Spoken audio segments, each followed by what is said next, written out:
92 incidents of gun violence in Philadelphia. 3,070 of them have been fatal. These incidents aren't just in certain neighborhoods either. A young woman was shot and killed across the street from the Shrine last November on Election Day. In March of this year, a young man was shot but not killed behind the Cascia Center. We have residents from St. Rita Place here, our new neighbors upstairs. Raise your hand if you're a resident of St. Rita Place. This issue impacts all of you directly as much as it impacts the patrons of the Shrine and those who live in the city of Philadelphia. Our decision to host a conversation between political opponents allows us to follow in the footsteps of St. Rita. And as the peace mural represented behind me here, and as is painted in the lower shrine, showcases to put down our weapons, to listen, to dialogue, and ultimately work together in this discussion of peace. So I'll admit our town hall won't solve anything today, but the hope is that through this authentic dialogue and through this listening, we can recognize the dignity and value of all human life, the importance of sharing all things in common, and most importantly, recommit to making peace at work in our city. And so today, the International Day of Peace, we commit once again to the importance of this work. And it's with a deep spirit of gratitude that I welcome all of you to this town hall, and I ask for your continued commitment and our shared mission to be and to play a part in building peace in our world. Now, a few notes about our town hall today. This afternoon, we'll follow a very simple format. I'm not a politician, even though I play one on TV sometimes. Our format is simple. In a moment, I will introduce Councilman David O. and invite him to share his perspective and his plan to reduce gun-related incidences in Philadelphia. After he shares his thoughts, we'll invite members of the community, both present with us here and those following through live stream on Facebook, to submit questions. We hope to get through as many questions as possible over the next hour. Questions can be submitted on the papers that are on your seats. They can be emailed to questions@stritashshrine.org, or they can be posted on Facebook and we will get them to the congressman. I'll ask the questions as moderator on behalf of everyone present here. Please be sure to include your first name and last initial so that he knows that I'm not just asking all the questions I have. All right? One other note, our schedule has changed significantly this afternoon. Yesterday morning, we learned that Councilwoman Cheryl Parker has a scheduling conflict and won't be able to join us today as originally intended. Her team asked that we reschedule her visit, and she's made plans to join us later in October. Additional details hopefully will become available, and we'll share those with you as they do. One final note, the National Shrine of St. Rita of Cascia, and my team in particular, are not endorsing anyone through this town hall. Our hope is that we're providing a forum for meaningful dialogue and engagement. So without further ado, I'm fortunate to introduce Councilman David O.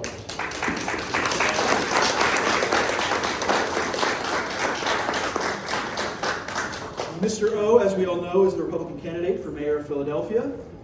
His service in tackling the city's pressing issues as councilman began in 2011 when Philadelphians elected him as an at-large city council member. He was re-elected in 2015 and 2019, backed by a diverse coalition of support.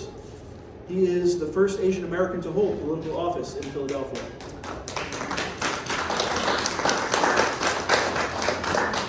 And he's the only veteran serving on the council. His experience on city council is preceded by military service as a second lieutenant in the U.S. Army, an assistant district attorney in the Philadelphia DA's office, and an attorney for 18 years in a successful solo law practice. As in his 3 terms as councilman, he's done a lot to boost the city's economy by supporting the creative arts community and attracting international investment in Philadelphia. Councilman O and his wife Heesun have 4 children, all who attend Philadelphia public schools. They live in Southwest Philadelphia on the same block where David has lived since 1963. So please, join me in welcoming Councilman David O.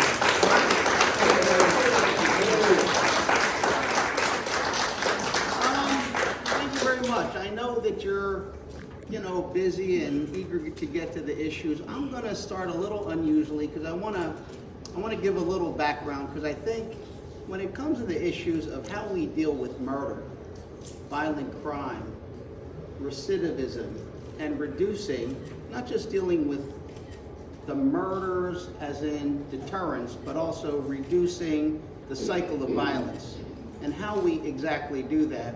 there has to be a perspective or a philosophy or something that each person has, and I'm going to try to, as best I can, give you a sense of what I think. My father was a pastor. He started the first Korean American church here in Philadelphia in 1953. Where he came from was the Korean War. Before that, World War II, and before that, the occupation of Korea by the Japanese. So a lot of death, a lot of violence, a lot of murder, all that type of thing. And he arrived in Philadelphia in 53, and 5 years later, his oldest brother's oldest son, who was attending Penn, was murdered when he went out to mail a letter out in West Philadelphia.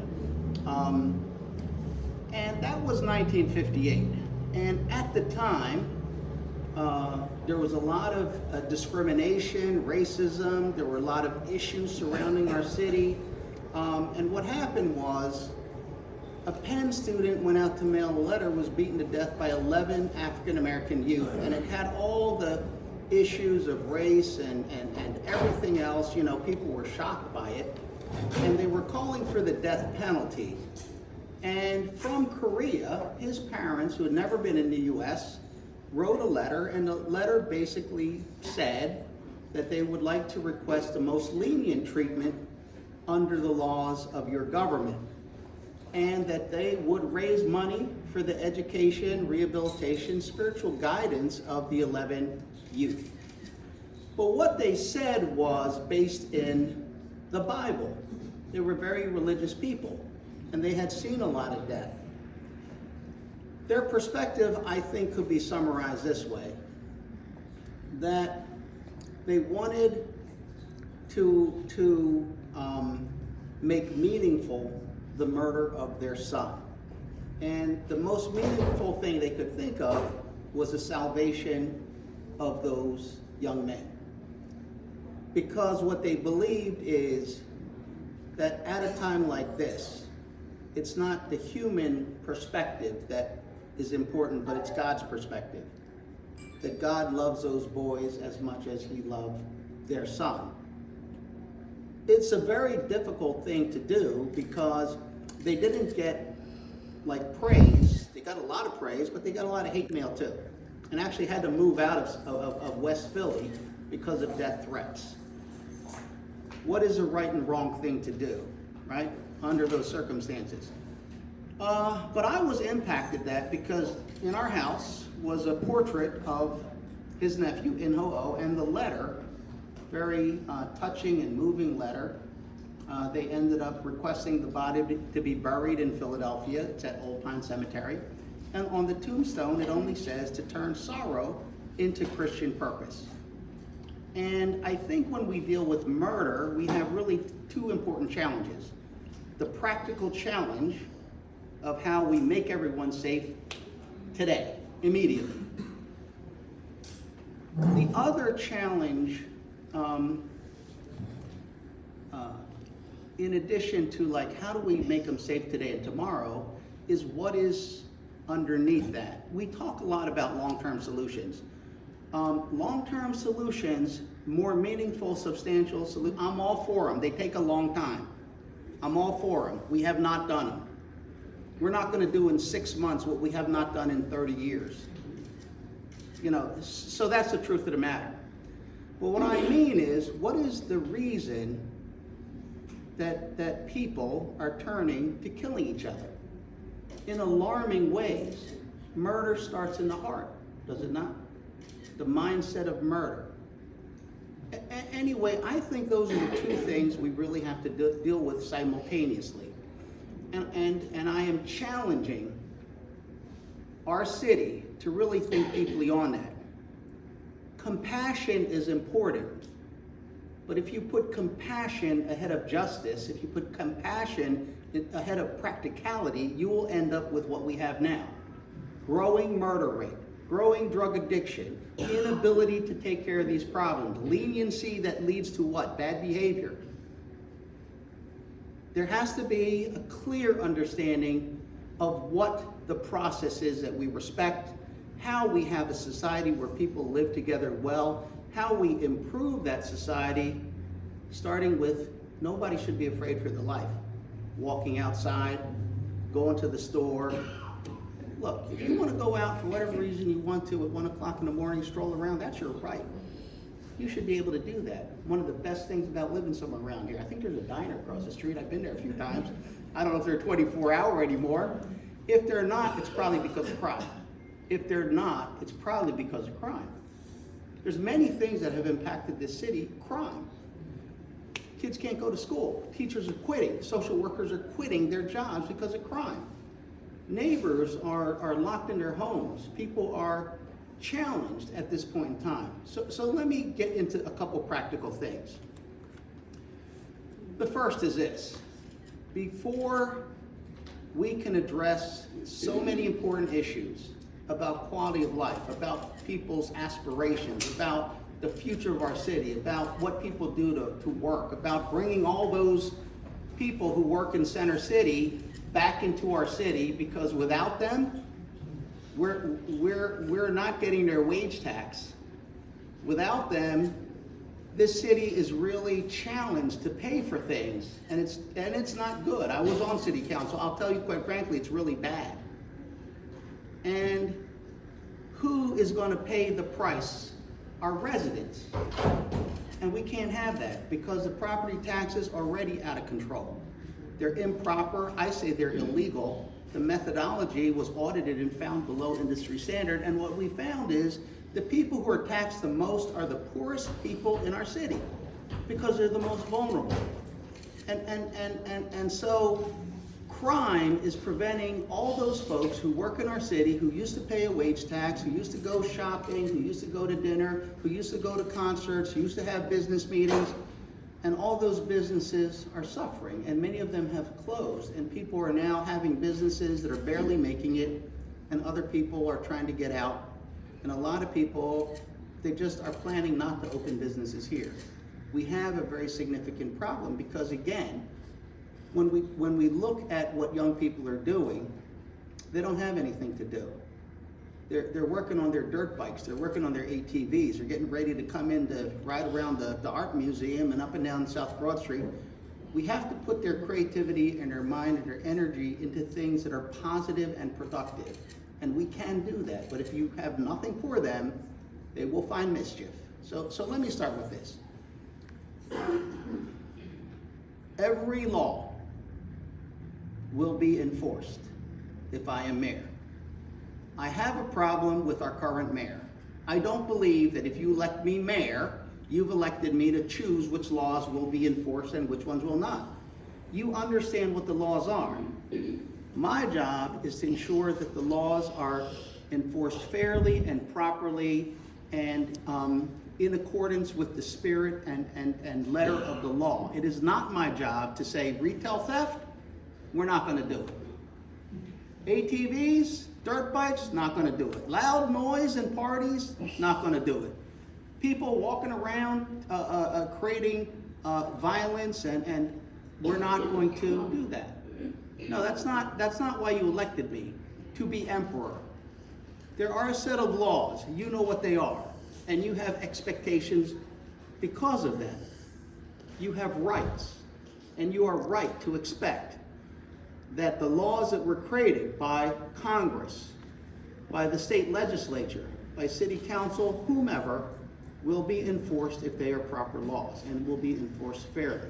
There are laws that say it is unconstitutional for this school to have no resources, for this school to have no public safety, no school police. There are laws that require the equitable distribution of our resources to every neighborhood. And everybody knows that doesn't happen. Is it because it can't happen? No, it can happen. We have tolerated in this city the blatant and obvious mistreatment of the public funds in a very discriminatory and harmful way. When will people have enough? That I say because it is the root of many, many of this city's problems. Many of the problems. As I said, violence starts in the heart. If people hate themselves, if people are envious, if people have jealousy, if people feel that pain and hole is going to be filled by shooting people, that's what they do. Or taking drugs. We have an entire drug economy in this city. Does it consist of a lot of money? Yes. And for every dollar, there's a lot of pain and misery. We have to replace the negative economy with a positive economy. So, to be more practical, what are the two areas that I look at if I were mayor? One, we have drug dealing, and two, we have young people murdering each other for the most minor of reasons that are broadcast on social media. What is the problem with them? If you insult, believe me, I get insulted every day. I'm a councilman, I'm running for mayor. I could tell you all kind of things they say about me, and probably you know too. But the point is, it doesn't upset me. Why? Because I've had enough in my life, enough experiences. I have a loving family. I have wonderful children. I have something I'm trying to do that I believe is purposeful. It does not crush me. But if you're a person and that's all you've got, and someone hurls the smears and insults at you, challenges you, you've got to respond and let everybody know this is the penalty. You saw that on a video. Tomorrow you'll see a dead body, right? And this is where we are. Do we not know this? We do. And that's the other mystery. If everyone in this neighborhood knows what the beef is, if they know that the brown Ford and the white Toyota are driving around looking for people to shoot, how come there's no intervention? And the conclusion is because nobody cares.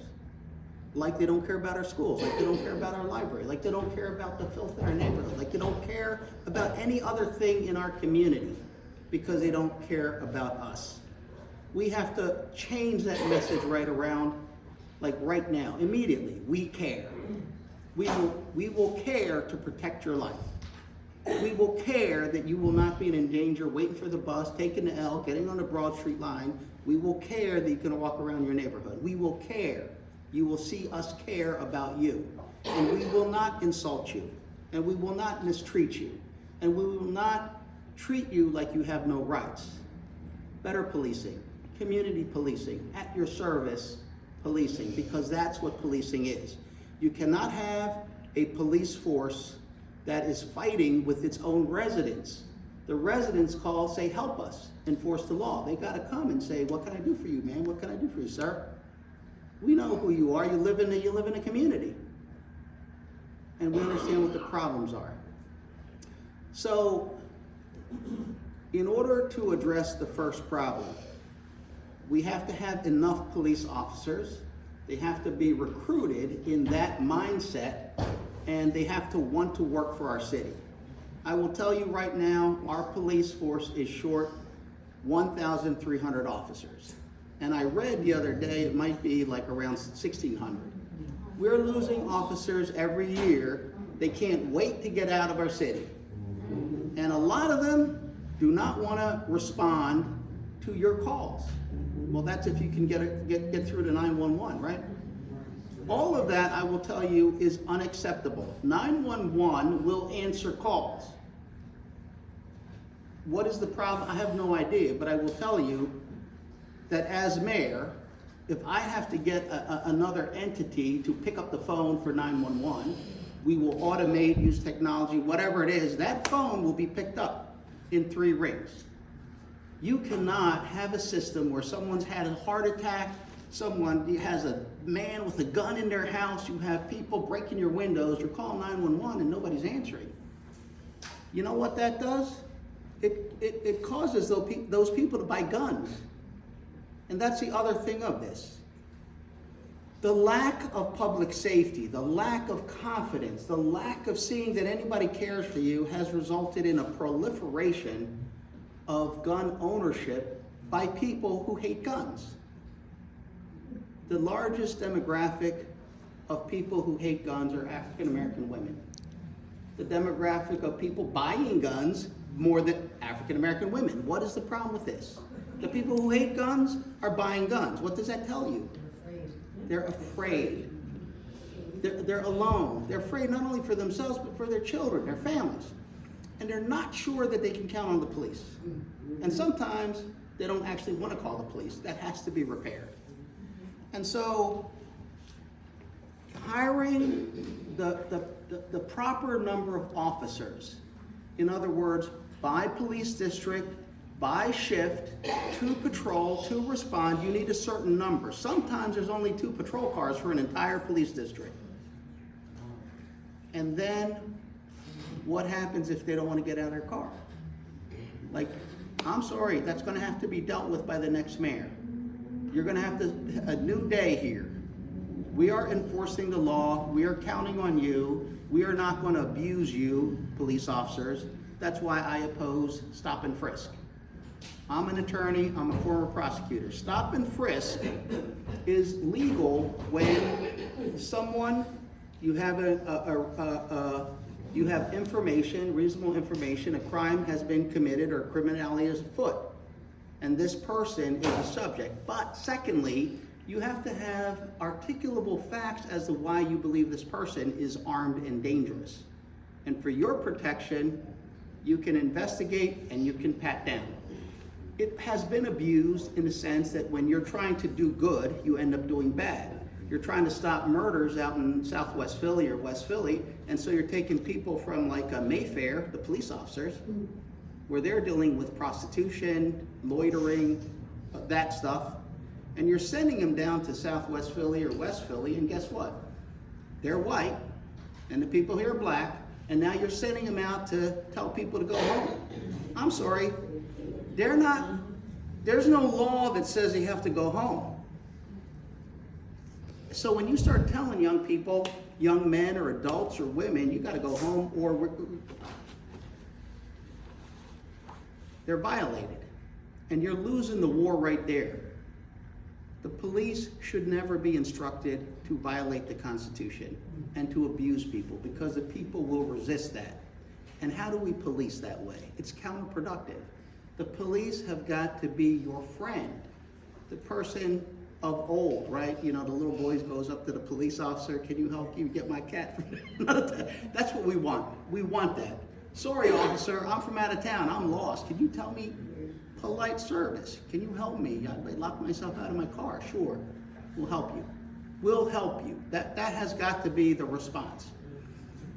So 1,300 police officers to 1,600 police officers have to be hired. You have to stop them from leaving. You have to retain who you have. You have to be recruiting. You have to bring them in. They will come if they believe that they can join a police force that they want to serve on. If they can be that police officer that they dreamed of being, the one who helps people at the risk of his or her own life, right? They want to be that hero. When we begin to hire these people by sending the message that we are turning this city around from where it is today to the city we want it to be. We're going to put you in uniform, we're going to put you in a patrol vehicle, we're going to put you on bicycles, we're going to put you on motorcycles, we're going to have you on foot patrol, you're going to meet the community, you're going to walk in, you're going to talk with them, and we're going to do a second thing. And I'm a believer in mandatory minimum force training. I did a resolution in city council, it was defeated. And it's not anything unusual. Let me say, you cannot half train people. You cannot train someone to shoot center mass. You cannot train someone to take down, suspects without training them how not to shoot people and how to remain calm and how not to get excited. Every time I see one of these shootings, I think of the employer. I'm an attorney, right? I think, were they trained properly? If you were not trained, were you equipped properly? If you're giving me a job as an employer and you don't give me the tools, how am I supposed to get this job done? But if you don't train me properly and I break something or I mess something up, is that my fault? Do I got to pay for that? I said, listen, I wasn't trained. And every time I see that, I'm saying, you have not trained these officers properly. And now you want to sacrifice them by prosecuting, firing them and all that. But you as an employer, the city of Philadelphia, you have failed, and and you failed the citizens, because we got someone who's hurt or someone who's been shot unnecessarily. Until we do that, people will not have the confidence in their police force that they must have to pick up that phone, 911, for all those ladies that are buying guns to say, you know what, I'm gonna put that gun away. I'm gonna take the bullets out and all that stuff, I'm gonna put it away, because I believe I can trust 911 and someone to come out. Did you call, ma'am? Yes, I did. And not worry about it, right? We have to rebuild. So we have intelligence, and I would say this: we will show up in the worst communities, the worst neighborhoods impacted by gun violence and murders and other things. There will be visible policing.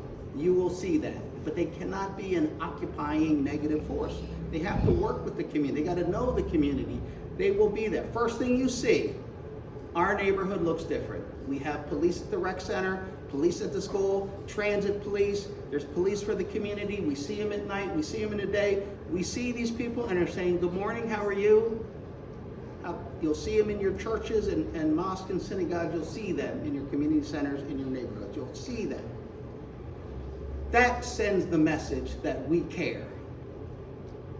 Once we have police, we will clean up the neighborhoods. The first thing we will do is clean up the neighborhoods, because now we got police that's going to make sure it stays clean. I've done cleanups. I'm not saying I do them all the time, except for on my block. I live in King Session. We clean up constantly. I'm saying that I have gone out and cleaned like Kensington Avenue, and it looks beautiful for like 3 or 4 days, maybe 2 days. I don't know. Next time I go there, it looks exactly like where we left it. Mattresses, the dumping, soda can. There's no enforcement to ensure the place stays clean.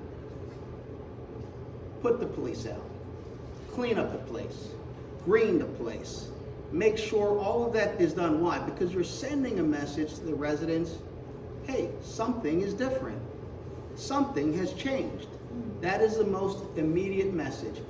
Go to the rec centers and put the stuff in them and change the hours so that they have something to do. Give them more than a basketball. Give them what they want. Creativity, innovation, working with their hands and things like that. And then open the libraries and change the hours. And I have a very different concept about this. I believe that the schools have to you have to change the schools. You have to change the schools. I am dealing with this issue, and I dealt with it in council. You have a $200 table, I have a $2,000 table. Council wants you to have a $2,000 table, just like my $2,000 table. Guess what? That's really difficult. It's very expensive, takes a lot of stuff. My point is this: most people care about what's on the table. And that is the first thing. It's a lot less expensive, it's immediate. I got dinner on my table, you got nothing. I got a laptop computer on my table, you got nothing. I got a high definition television, you got nothing.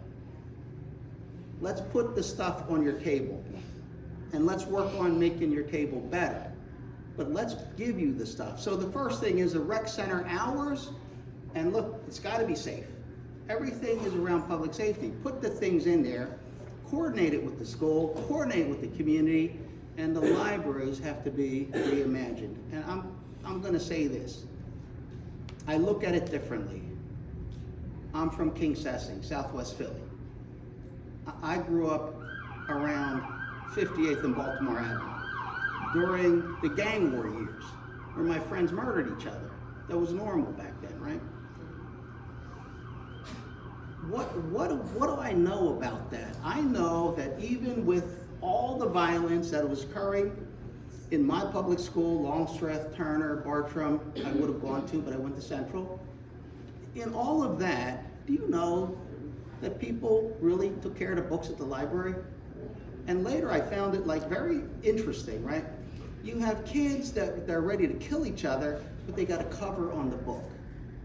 They go to the library, they're polite, they come out, and they try to return the books on time. You know why that probably is? You can tell me, but I'll tell you what I think. It's respect. From slavery, from discrimination, from you can't read, you can't get it. There is a respect built into the generations of people respecting books. So that has changed, has it not? There's not that respect anymore. And the thing about the library that I look at is this. One of the biggest problems in these very communities is a lack of credit. Credit. Credit is important. You know what credit is? Credit is this. A young person wants to get a job making $15 an hour and they don't study.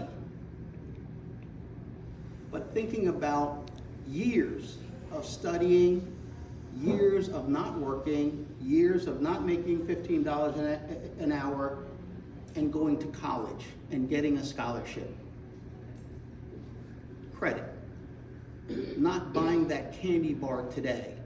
Saving to buy something more important tomorrow. Getting what you can't afford today by breaking out in little pieces if you are responsible, and then you can do more. Not to put yourself in debt. Like, don't go into debt, like credit. So this library card, if you're a kid and you can take out 2 books and you return them on time, a public resource that you share, it's a very good idea. And others can have it. And you go through that, now you can take out 5 books, right? And then one day you can take out electric guitar and amplifier. And then you can take out a violin. And then you can take out a science kit. And then you can take out a Apple computer with all the bells and whistles for your music production. Credit. Because you have a history of treating things well, understanding how to take care of them, bring them back. Now, if I have a kid who's taken out some like $3,000, $4,000, $5,000 piece of equipment, and another kid says, yo, where'd you get that from? Got it from the library. I can go get that too? No, you can't. You gotta have this card. How do you get that card? Well, it took me like 7 years to get this card. How can I get that card? Well, they got a program. If you go there, get your basic library card, show them you're responsible, and you say, I want to advance my credit. I want to advance my credit with my library card. You take these tests, math test, English test, history test. You score 95, we'll give you some bonus points, and we'll jump you into the next category. Is that a positive incentive? I think it is. And for the adults, the library card is your credit card. Could you imagine Amazon van pulls up out because of stuff mom needs? Well, that'd be amazing. And we can do it. If the people don't destroy what they got out of that Amazon truck, right? Or the kid doesn't ruin or steal the Apple computer. If we could reuse it and they're insured, we can do better. Coordinate it with the schools. Coordinate it. And I will say this, along that line I'll stop because it's a very long conversation. What are we missing? We're missing dad. We're missing the father. And that's just the real as can be, right? We have 375,000 residents who've been incarcerated. If you do not deal with incarceration, recidivism, returning citizens, if you do not deal with that, it will be a cycle. Stop and take your mind off the person in jail, because I'm not saying they don't belong there. What I'm saying is this: if they have 3 kids, think about the children. Dad is now in jail, maybe doing 20 years. The children are impacted. Mom is impacted if dad was helping out. But the children are definitely impacted. How do we restore father to the family, mother to the family? How do we prevent poverty from destroying families because you're removing children and sending them out and everybody's getting paid for children? I'm sorry. I'm speaking the truth here. People know it who know it. We have to change the system. Nobody should be afraid of DHS. DHS should be welcomed. And don't you think those social workers would feel much better? Thank God, DHS, fantastic, I need your help. So what I'm saying is this: the library, the rec center, the school, and now our state correctional institution, our Philadelphia prisons, working together to help dad learn about homework on Monday, to get online with children on Thursday and school them. And those dads, they can't go clubbing anymore, they can't get in mischief, they got nothing to do for 20 years. And they're gonna focus on what? Their kids. It gives them hope, they wanna get a job, they wanna get skills. Listen, you cannot waste pain, and that's what we're doing. You cannot remove dad. You know what dad is? He's a product of his environment, made real bad choices, maybe some of them are real criminal, but dad now can say, look son, don't fall into that like me. I'm in here for 20 years. I don't want that to happen to you. I want to give you guidance. I want to help you. I don't want to hear from you, you got murdered by your friends. We have to restore that. We have to restore the wisdom that has been really destroyed in our governmental systems.